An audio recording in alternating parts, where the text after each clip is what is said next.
To whom much is given, much is required. Part of that requirement is sharing. Culture is the heartbeat within our lives, and it's at the core of so many things. While we live in a time when we are starving for wisdom, I welcome you to your wisdom retreat at Culture Raises Us. Wow. Well, today, I, as you can see, have the pleasure of having my dear friend, June Ambrose, on, who I've known and worked with, literally since the early 90s. And literally. Yeah. And she's literally had her fingerprint of styling and outfitting some of our most iconic creatives, such as Jay-Z, and Missy Elliott, just to name a very, very, very few. And some of our most iconic moments, I think, from a cultural standpoint. But before I have you give everyone a deeper look into who you are, we always start our sessions with, when you hear culture, what does that mean to you? Oh, wow. What a great opening question, because I feel like culture is literally on the tongue and pulse of everything that's happening right now. It's the conversation when it was literally all we knew. It was living. Culture is living the life in which you were inducted into. Like, when I came from Antigua in the West Indies, I was planted in the Bronx, New York, the home of hip hop. And culturally, I have my West Indian culture and the foundation of who I am and how I was raised. But then you had that Bronx culture, that energy, that atmosphere, that cipher, that soundtrack. There's so much context to culture. You don't get to really understand culture unless you've lived and experienced the stories that have been told, right? All the stories attached to cultural moments are because they're great context and stories that are behind them, that give them credence, that give them cultural significance, is because someone lived. You're walking on the shoulders and in the shoes of someone who experienced all of those things that we talk about, all those cultural nuances in someone's blood and sweat and tears. No, I love that. And I love that you mentioned the soundtrack, which I think really resonates as well, because cultures very much, I think, represent the soundtrack of our lives, right? Because there's so many different elements to it. And when you think about soundtracks, there's always so many different elements to those, right? The different moments in which they're capturing in a movie or in a show. And I think culture represents that as well in the way you were breaking it down. So thank you. I like to say that fashion is to lyrics. Fashion is to style what lyrics are to music. Great, go right? with that. I want to dissect that a little bit. Yeah, fashion is to style what lyrics are to music. Like, there is no, like when you hear a beat, when you hear music, it doesn't necessarily, you don't get to hear the story until the poet starts to speak or the singer has sung, right? But with fashion, is mute without style. Style is the voice. It's the articulation of the tangible thing that you're looking at. So when, and music is not tangible, but like words tend to be. So I always go into everything when I'm, creating or designing something with that in mind, with that intention. I love that analogy. You just had me thinking all the way, because for me, I've never been into fashion, but I've always been into my own style, right? I find that it's an evolution over the years of picking up elements within fashion, right? That I'm then able to interpret and create my own style, which I definitely have my own style. Okay. You do. I see the heart on your chest. Yes. You wear your literally heart. You wear your heart on your sleeve, and you're wearing your heart on the outside. Look at you. So that's a great segue. Who is June? Tell everybody else. I'm very privileged to know you pretty well, but I'd love for you to share a little bit more about yourself. Well, I would like to think that June Ambrose is a storyteller, and a dreamer, and a very precocious little girl I always ask my young self for permission to continue to be curious and fearless. And I think curiosity is one of many ways of reinventing yourself and not getting stuck Yeah. creatively. So as long as I'm curious, I think I'm infinitely creative. And I know I just love to learn things every day. So I'm a student. I'm a student of life. Yeah. Um, and I go into most things knowing that I don't know it all, Mhm. that I don't take myself too serious. Um, but I'm someone who loves living life to the fullest. I love doing things that make me uncomfortable. Mhm. June Ambrose is someone who likes to turn little black pieces of coal into diamonds. Yeah. I think there's something about um, what I've contributed to hip hop culture over the next year will be 30 years I've been in the business. And I like to think that it was more than just playing dress up. It was more than just putting clothes Way together, more. you Way know. more. And I think that there's so much to unpack there because, the word stylist is such a beautiful, celebrated title now. But my contribution um, in the industry from inception, I came into it as a costume designer Mhm. because I didn't have access to clothes to put together initially. Yeah. I could only see the character and what I wanted it to become and be in my head. And then in order for me to kind of translate that and interpret it, I had to develop it and design it. And to be frankly honest, the big fashion houses weren't very interested in Black Yeah. music. And that's where I started my career, on the backs of Black artists. And yes, I did editorial. Yes, I've done advertising. Yes, I've done white boy bands. Yes, I've done pop culture moments and worked with artists that are not hip hop artists. But I would say proudly, I am extremely proud of my contribution to hip hop No, culture. you should. And it being the 50 You should years absolutely, celebrating. absolutely, and you should be. I mean, you literally epitomize the label of a cultivator, and we talk about cultivators on this platform who plant these seeds that grow into and blossom into these amazing things, and you epitomize that over the years within this fashion space for sure. And while people will say you've styled some of the biggest stars in the world, right? I would say that you actually styled a culture single-handedly with your high taste level that merged what you just said, street culture with high fashion in a way that only you could do.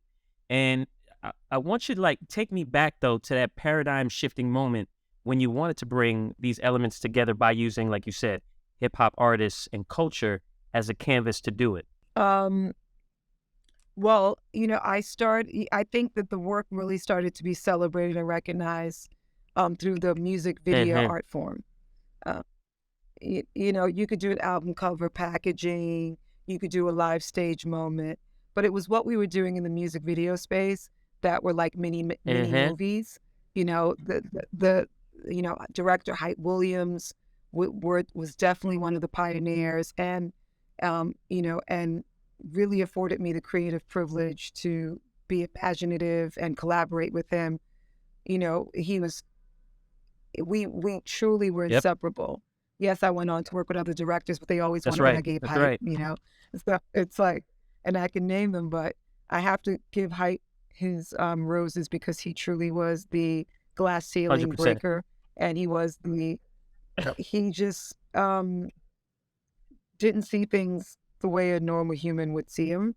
And I think he had the audacity to do things that were so out of context to what is Hmm. gangster or what is street, and how to celebrate female energy.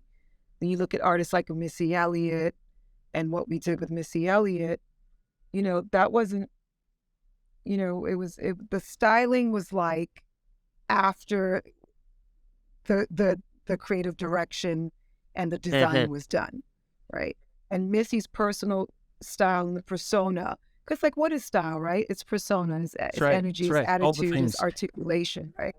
It's all the things that as a designer I have to collaborate with, and it's like you can render something to the subject, the creative subject.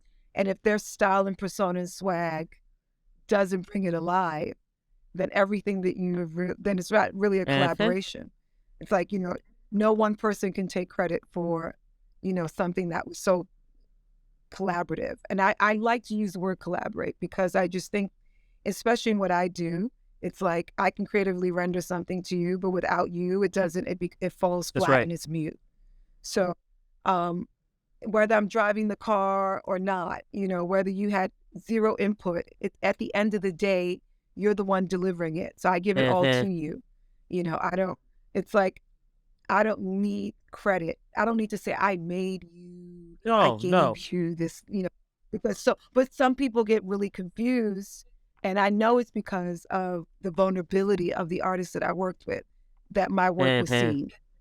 It was for them, for their trust, for their fearlessness, for their their immense talent, and desire to really, create a legacy for Uh-huh. themselves. And I want everyone to look at it that way, so that we could celebrate each other in the moment and not feel like it's taboo to give someone Yeah. credit for Yeah. doing something. It's like I think that people feel afraid. Okay, if I give her credit for this, then I don't, you know, then I no longer Uh-huh. own it. But you do own it. You will always own it because you That's delivered right. it. You know, I just recently did an interview with Poppy Oh. interviewed me. Um, we talked about the red shiny suits. I always told my side of the story, but V Magazine did a profile on me called The Uh-huh. Heroes, and where the artist interviews, the Uh-huh. subject. And for the first time, he got to, tell his side of the story. And I got to listen. And it was really, I mean, I got off the call like so Eh. emotional because you realize that no one ever really asked, How about that? like, no, do people even Uh-huh. care? And to hear him say, it was because of you, and thank you for Pushing pushing me. me out of my comfort zone, or for insisting, because you knew in your gut. It's like when you're in the studio, a That's hit right. That's record. right. Like when I'm working with a client, I know in my the butterflies happen, my stomach starts to get tight, I start to sweat. I know when That's right. magic is about to happen. I just have that feeling. So I always think like a producer. I always go into something waiting for that feeling to hit me. And that's what I fight And for. you know what? And some things, yeah. And some things you just, sometimes the fight is just not one you Right. can have.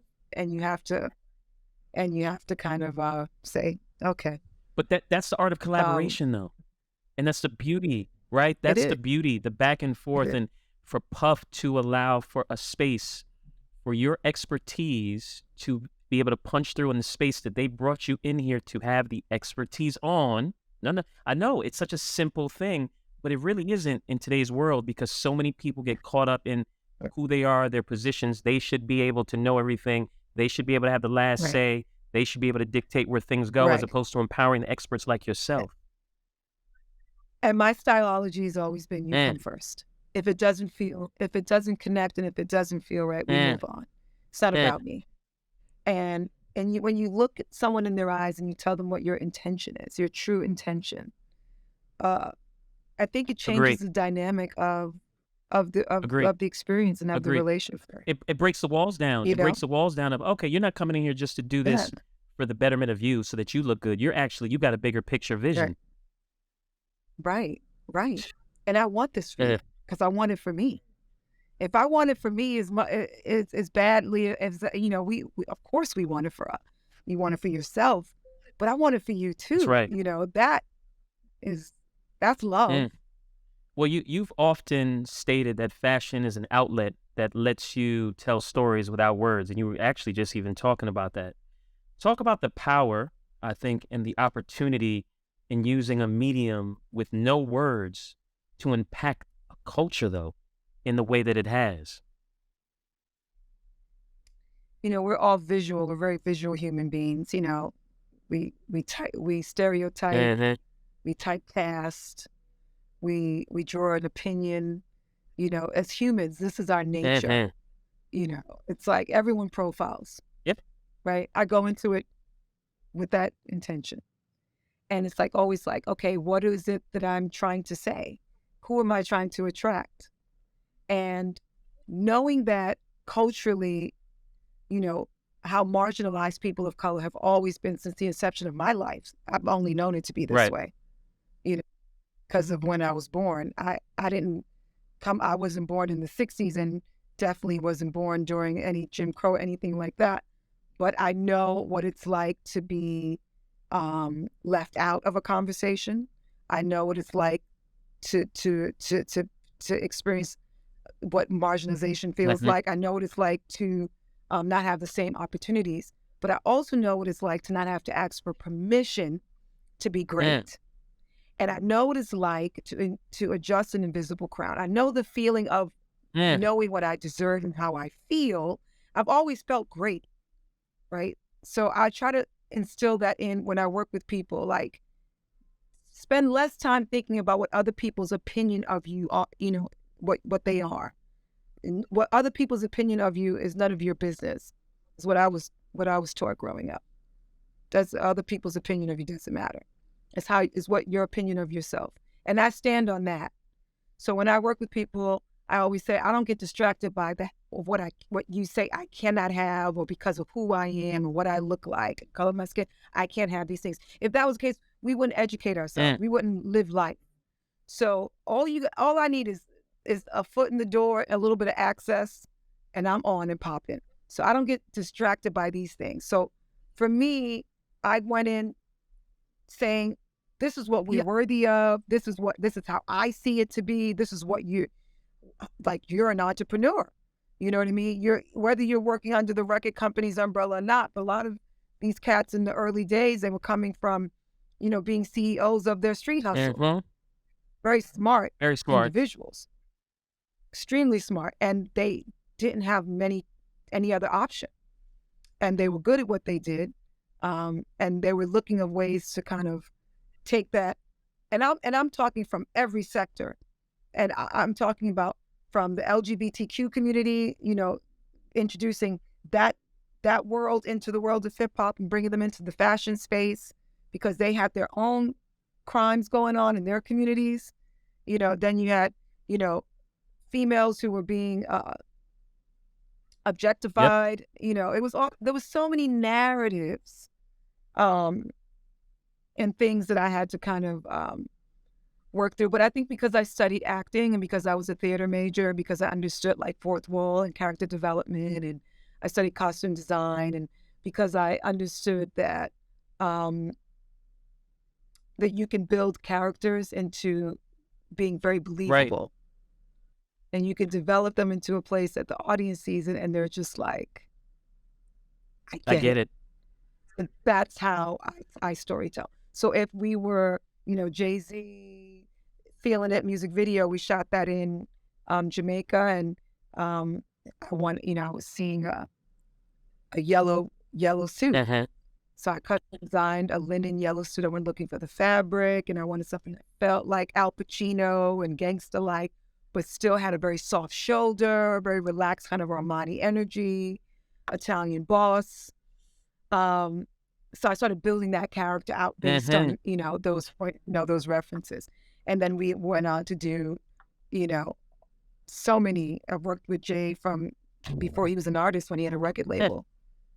And to be able to still have him as a client and consider him a friend almost says a lot. 30 years Says a later lot. says a lot. And So, 30 years later of evolution, like a constant yeah. evolution. But this is kind of what I was referencing at the beginning. Within that evolution, that you were collaborating with the likes of a Jay-Z, you were also evolving our culture because the icons and the moments you were leveraging helped to shift the way in which our culture looked. I mean, Mhm. throwback jerseys to button downs to jeans. I, listen, I designed the first jersey dress on Maya in Li- the Jay-Z Carolina of New mm, Jersey music and that was video. iconic. Iconic. I did it again for the NBA. I did a runway fashion show for the NBA. And then, Let's know. you know, That's something I get to kind of brag As about. I mean, maybe. you should, and then some, because that is, I think, a small element. Like I said, you styled a culture. I was writing something down right before you jumped on that I felt categorized, the essence. It's very hard to categorize the essence of your impact, right? But I said you are literally woven into the fabric of our culture, literally and figuratively. Mm. Oh, I got I mean, goosebumps. but I mean, this is real, and you've accomplished. Probably the best compliment. You're That's very great. welcome. Thank you. You've accomplished so much, and found success across so many areas of importance. I do wonder, what is it that you are most proud of, though, in all of this, right? Could it be something that defines who you are? Was it a barrier you overcame, or a specific status quo that you broke for the better? What is it that you are most proud of? Oh, wow. I have a number of things, but I think the fact that I was able to, at the height of my career, that I was able to have it, when people are like, oh, you can't have it all. I have a family. Mm, I have children. I have a partner. It's like, cool. you know, I'm proud of that As you should. because I could have put the work first. People are like, oh, my clients and my babies. No, they are not. Hmm. It's work. And I'm able to separate all that. And so I'm proud that I was able to raise two amazing, amazing human beings in an industry, and they see me, Mm, and it's been a time that's very difficult to raise young it people. is. We have it's different from when we were growing up. There's so much more access. My kids were always with me, at work, but in a way that was responsible. I was very protective of them. That they're solid human Yes, beings. They are. I'm proud of that. as you should. I mean, That I was able to pull that no, you off. you you you are I was able to pull that you're off. definitely family first, in all things. While many might not feel that or see that, because they see all, They give me room. Yeah, they give me permission to be which is me, awesome. and yeah, and to continue to contribute, which is really And nice. then the other side of that is what a great inspiration you are for them, because the two of them now think they can do absolutely any and everything. Why? Because we've seen our mother do it. Like, Yeah. we've watched her, But which is beautiful. And so I want to talk about, it's no secret that many of the biggest fashion houses that have made it a point in the last, I think, decade to recruit lead Black creatives to expand kind of their brand growth and overall appeal. You've also had some experience and influence in many of these bigger houses. How does this make you feel when these fashion houses pull and recruit from our culture? And what does it take for this to be done authentically? That's the key word for me, yeah, authentically. I mean, that's a great question. I mean, many years ago, we planted these seeds very many, many, many years ago, Right? so that we could kind of. We're living in the future. We're seeing we're reaping the benefits of what we did many, many years ago. A lot of people don't know that I was a creative director for Missy's Respect Me Adidas collaboration. Mm, This was before Pharrell, before yep. Yeezy, before any of those collaborations. We were at the forefront, the early days of, you know, fashion collabs. Mm, It just wasn't happening. It doesn't mean that there was no cross colors, there was no no, hawk and gotcha. eye, but just in terms of big fat, like there was definitely the for us, by us, and all that. But to be able to kind of, and also just to get big fashion design houses to loan clothes Was a big thing. for these music videos was a That's path. right. Major path. You know, celebrities were not sitting front row. You have celebrities walking runway shows That's now. right. They were not. They're flying them in. That's They're right. they're doing these co-brand collaborations. Look at all the big fashion houses, Vuitton and everyone. The collaborations are insane. Mhm. Um, so I think that what we did, everything that we established back then, was so that we can kind of see what we're seeing now. Mm, And I think it was kind of the non-apologetic. We're gonna do it on our own. mhm. And that's why they came. Mm-hmm. We we invested into their That's right. business, right? They didn't give us anything for At free all. Thank initially, you. right? And it's still not for free. Mm. It comes in costs, okay? So I just want everybody to be very clear that high fashion owes us a thank you. Mm. You could say that one The more time big if you like. fashion You could house, say that one more time if you like. yeah, they owe us a thank you If because thank you I look know the like. amount of money. What does that look like? What does that thank you look like? Well, I think they think it's what's happening now. It's like I'm going to put this person at the helm of, but it's why, one particular artist had a complete meltdown because it was not enough, Mm. right? It's like, oh, you can partner with me. I can build your business, billions of dollars, but you won't give me a store. Mm. You won't give me a, factory, but but why should they? We have to build our own. Mm. You can't, it's like, they don't owe us anything. Mm. We owe ourselves. So it's like, it's a great platform for mass exposure. They have the infrastructure. They definitely years and years with these houses. This is generations old. But we also now are on the inside. We see how you could build an atelier. Mm. We see master tailors. You see now kids of color going to Italy to study and working at these big fashion houses, and as artisans, as fine, refined tailors and designers, technical designers. You see more of that now. So, with that being said, you got to identify and make sure that those particular diverse groups of Thinkers and individuals leaders. that you can then let, the way the Italians were like, I'm going to snatch up all of these Italian artisans and open a factory and open a house. You have to identify this next generation of, a group of talent and know that you then have to start to recruit them when you open your house. There it is. So it's time. It's time for the next evolution. You can't get too excited thinking, oh, That's right.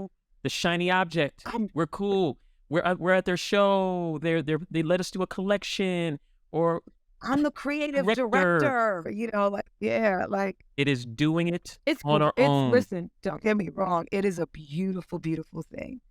What the late great Virgil was able to experience and accomplish and pave. What he won, we all won. And I've had conversations with him, and he had plans. Mm-hmm. And then he knows exactly what I'm saying right now. Mm. He knows because he's seen it. He was incubating talent. Mm. He was creating an opportunity where young kids were like, I want to study design, and I want to study it in Paris. I want to study it in the south of France. I want to study it in Italy and Tuscany. You now have these kids who are studying the art form. And it's because of kids like Virgil who made it. Kids like Pharrell who made it. Like they're, but there are levels to making it. You know what I mean? So what, you're not at a big fashion house, you're not accomplished. You know what I mean? There are many ways of making it. My position here with Puma, I feel like this chapter is, I look for white space, places where I can make impact. And everyone has their own lane and way, and, it's all, everyone's stories are going to be so significantly different. We may all have things in common, but everyone's journey, I feel like, is their own. Agree. So for me, I'm so curious still. I'm still always navigating and learning the next and learning and like looking for that space that I can be as impactful as I was, back in the 90s. And that's how you reinvent yourself. So, I'm sorry. I have an issue with reinventing. I just want to share with you since we're family. Oh, please do. The statement alone of reinvention means that you have to recreate something from scratch because the first version wasn't good enough. I like to say, how do we evolve? How can we be in evolution, which is taking where we are and continue to grow from it? Sometimes you feel like it. but sometimes you feel like it is no longer good enough. Correct. Because you grow out of certain things. Facts. You know what I mean? It's like, oh, this hair, I don't like it anymore. I'm going to reinvent the idea of maybe not bone straight, but now I'm going Right. natural. So we can't be I'm an evolution of that. reinvent. We can't be evolution of that, because what I don't want to do is You can, but it no longer serves me to wear this kind of hair. facts. You know, like it's like we can evolve, but we're reinventing not a bad thing. Okay. All right. I see why you say it, because you feel like exactly why you said. It diminishes the I thought original. we're It just, diminishes the original. it Like, was we're not reinventing the wheel. that's powerful. We're not reinventing the wheel. The But wheel is sometimes, great. but as humans, come on, you've had positions in your career where you're like, I've grown out of this position. Yeah. It no longer serves me. And you don't want someone calling you that anymore. You know what? Because you know that it's no longer To that good point, enough. June, full transparency, I think the reason why I have this feeling is because within some of my roles and journeys in some of these buildings, you've been told, hey, you know what? You might need to go reinvent yourself so that you can be positioned differently, because there's some Right. things that and I was like, wait, is that code for saying like I'm not good enough and I need to No, I think, but that's corporate experience, right? bend?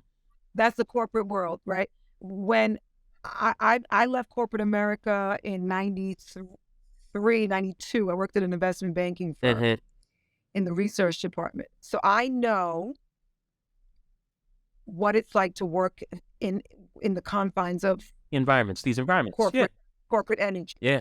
I know what it's like. I was the only young person and of color Man. in the environment. It was very lonely. Man.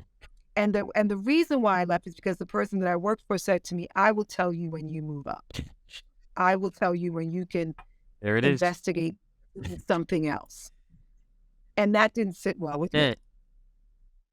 So I was being paid to stay in check, not necessarily to grow. And be your full, unapologetic self.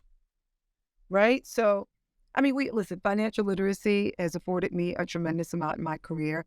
I have no regrets from that experience. It prepared me For everything. to go off on Everything. my own and my entrepreneurial, destination. So I get it, and I have no regrets. No. It was a wonderful, Well- wonderful and sometimes painful experience. And it's part of growth. However, it no longer Served you. served me. It no longer serves you. So you reinvented yourself. That's right. And That's right. speaking of the reinvention, I do want to congratulate you on the Puma partnership. Thank you. You have a super fan in me who was clapping ecstatically once I heard the news, and then to see the product hit, just knowing who you are and what you represent. So super, super happy.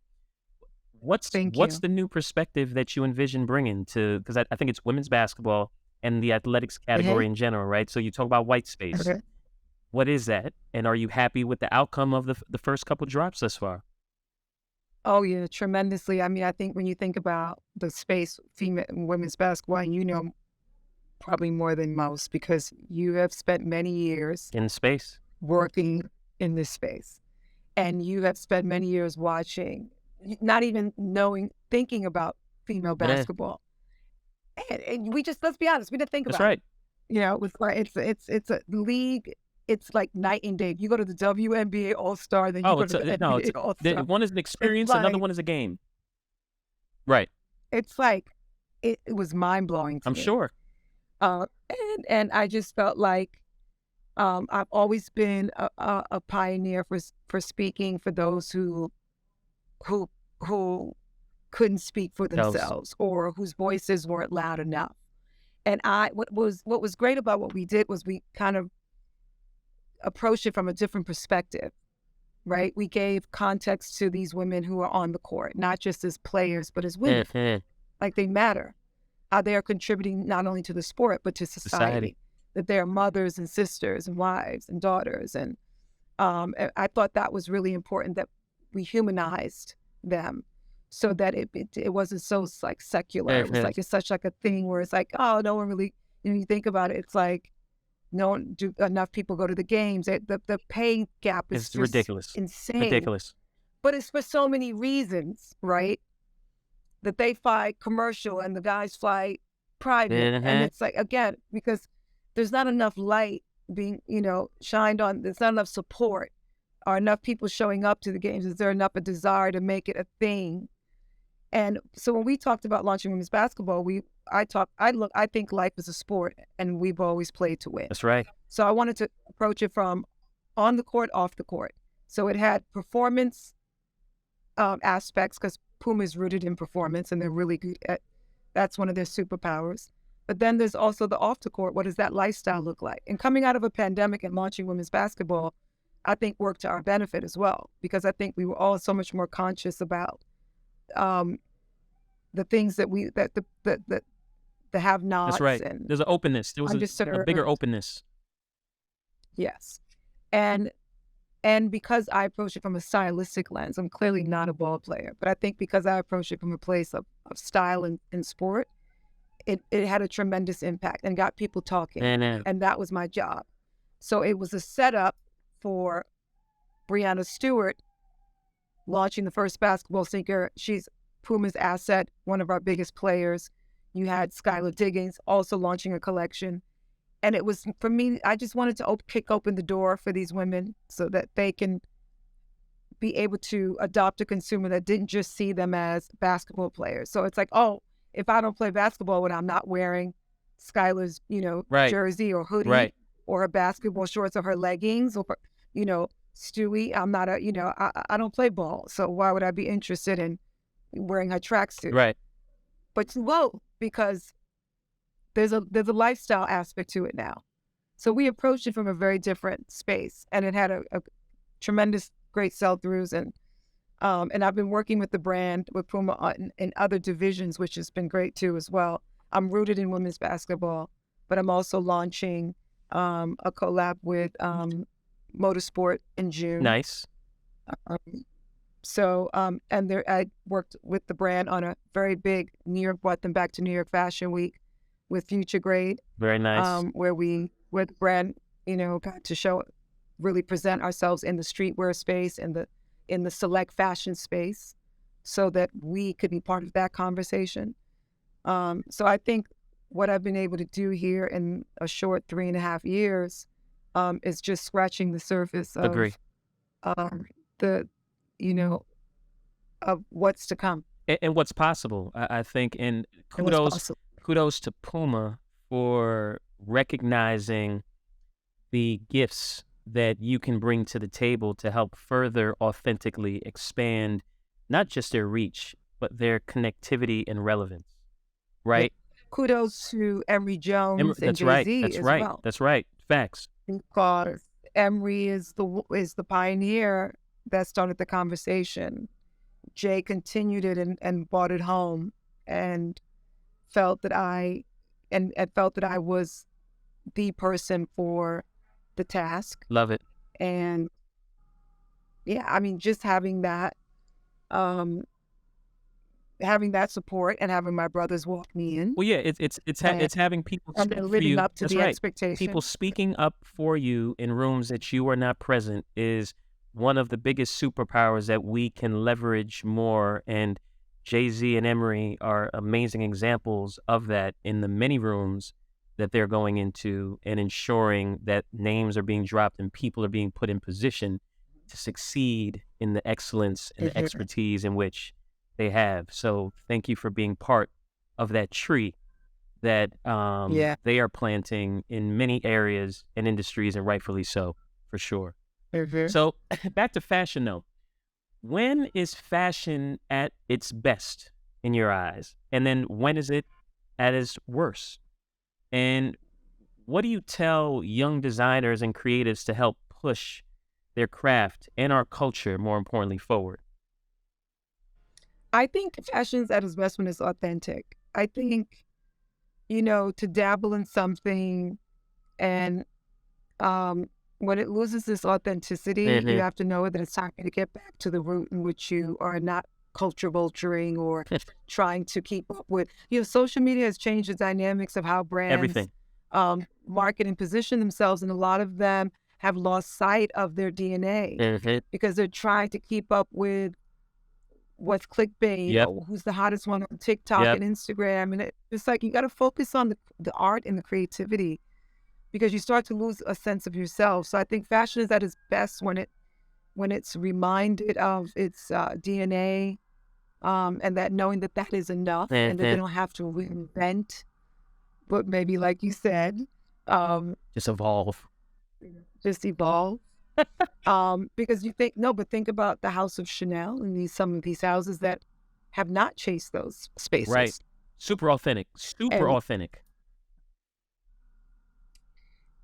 focused, right? So I think that a lot of the brands are going to start to really reevaluate Mm, um, how much influence they're going to take from the outside, mm, from from from people who are of influence because they have an opinion, mm. not necessarily the experience. Ooh. Yeah, you were saying a lot right there by not saying a lot. Yeah, I know you want to.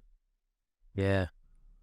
It feels like this is a great opportune time to start, I call it the movement that you spoke of doing it your own, on our own, creating our own in this space. When you have, as you say, these big houses starting to relook at how and what they do in terms of evolving, that feels like there's an opportunity for others to come in with a voice and an opportunity and to put another POV in this space. I mean, there were rumors that high fashion's gonna get a stare with they're moving on from streetwear. Mm, They're moving on. mm. What does What that does that mean? mean? You're moving on How you from moving on from what? something that helped put you where you are? It is what you are. Well, here's the reality. You can't even put a face on hip hop right now. Mm, If you look at it, and if you look at it, and be like, oh, that's like, what is it? It's evolved so much. You can't even like. It used to be baggy pants with streetwear, right. but now you got guys in jeggings and blouses and skirts, hardcore homies from the hood. Right.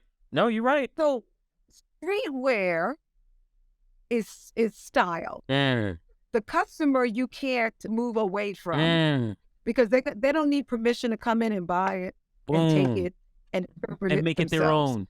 You could do what you're gonna do, Uh-huh. right?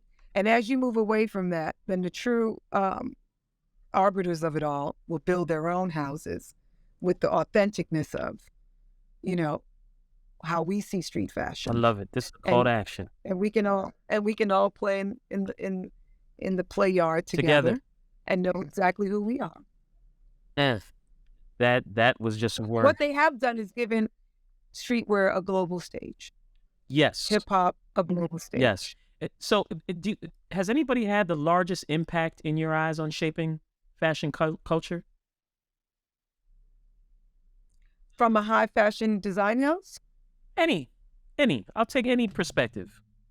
shaping fashion The culture. largest impact. Who do you think has had the largest impact on shaping fashion culture?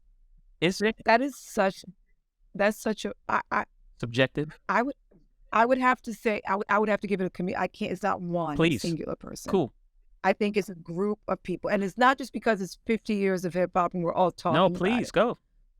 but it's what has hip hop has become hip hop, and that genre is what used to be alternative music is now the number one genre in the world. Mm, You kind of have to give it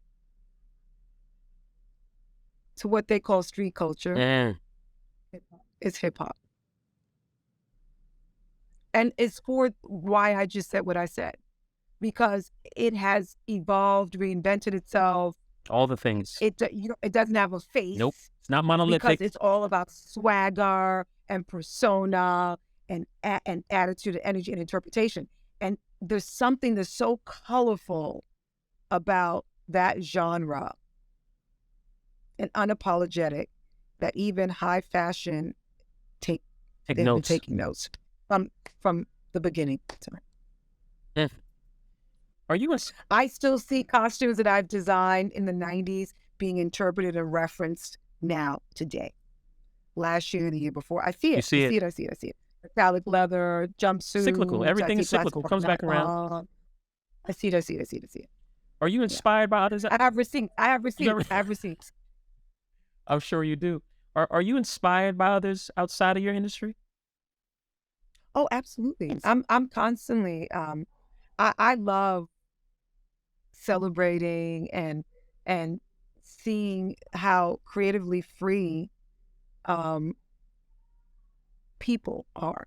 I'm a people watcher. Yes. I love going to other parts of the country and, you know, uh, someone from Tokyo or Japan running up on me and saying, I know who you are, or nice to meet you, or I have this streetwear line and da da da da, or not knowing who I am but likes my style Right. and we're Just talking. gravitates to it. And I just love how um, fashion is so colorless and neutral, and it's such a common way of It's a communication. language. It is a It's a, language. it's a A language, and language. it just kind of it doesn't feel as stigmatized as so many other things in our lives. You Yes. know what I mean? It's like it's just how you can really talk to anyone But that's from why you're so color. important though. That's why you're so My God, important, because that it's language, multi-generational too yes, as but well. that language is so necessary to punch through all the agendas that have been built, June. And I Yeah. think that's why I look at you as such an important part of how we're going to shape things moving forward, because that language breaks down so many walls in a way that's not defensive, right? People aren't worrying about what you're going to take from it or what they're going to lose. They're more incited by this energy that they feel on this language of fashion and style is one that makes them want to connect more and have a Mhm. conversation and some dialogue. So please understand your superpower. And I don't want to throw this burden on top of you as you're running the world of Puma and all the other things that you're doing. But I do feel that there's an opportunity here for you to continue to be at the forefront of helping that language to help our collective world get to a better place. Is that too much pressure? We are the Or world. Yeah, did I no, not at all. No, I'm serious. it's good. No, no, no. I, Do I, you receive this? I receive it and I accept the Okay. mission. Okay. All right. Thank you. What else do I have to do with my life? Um, well, I I'm mean, like, why not? look, I can continue to help motivate on other things, but you have a lot on your plate. And as soon as we check off some of them, we could add some more because you are so Why not? needed and so equipped and so credible. And you're coming from the Thank most you. authentic place of kind, love, joy, peace. Like that's the place you're coming from. Yeah. You're not coming from a place of Namaste. this is just better for June. I know this. That, I know this. And that's that, why that's why I'm pouring into you this right now. this first co-branded collaboration that I've done with Puma, bearing my name, because the first one that I launched for them was not co-branded.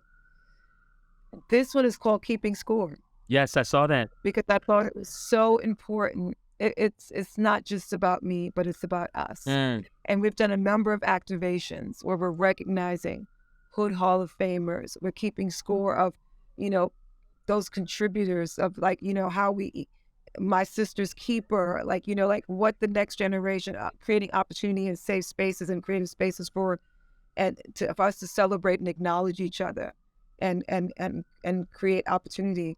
I think we have to keep score of, the people that have made promises. mhm. We have to continue to apply pressure, keep their foot to the fire, Thank you. keep them accountable. Thank you. I think we have to be accountable for each other. Thank you. Um, and I'm just, I'm keeping score of my wins. My losses are my lessons, so I Mhm. don't really count those. Um, but I'm definitely keeping score of my wins so that they can fuel me to know that I'm enough, I love that. that I'm capable. You're beyond Yeah. enough So and beyond capable, and I think you're a great example for others to also look at within themselves being enough and capable, and knowing that we're all a work in progress. Like you said earlier, you're definitely, constantly learning, right? And definitely. that's going to be the story of our lives until we're gone. It should be. That's the hope. And so, That's our legacy. yeah, Our legacy, right? Yeah. that we usually close these sessions with, because we make the analogy a ton about planting seeds and how it's watered and how it blossoms into this beautiful thing. And I'd love for you to share what you think are three very critical seeds that you'd want to leave with the stewards of culture moving forward. What are those three seeds? Mm. um, ambition, And fearlessness, and love. simple, simple. Well, you are a reflection of all. Thank you. So continue to be the light that you are, and know that you have a support team behind you to help in whatever way possible. I mean, I think back to when we first met, and like you said, when you used to have to pull clothing from high-end fashion brands, and you were pulling stuff from me on a regular basis when I was at Nike trying to help with all the Right. endeavors that you were doing. That sentiment and that principle never changes. It only evolves. So how do we Right. now continue to serve and help each other in these spaces to help us collectively be better versions? Because we're mediocre at best as a society, mediocre Yeah, at best. for sure. So I At best. at best. So I thank you Yeah, for the excellence. we can all do better. Yes, I thank you for the excellence that you represent. I love your spirit.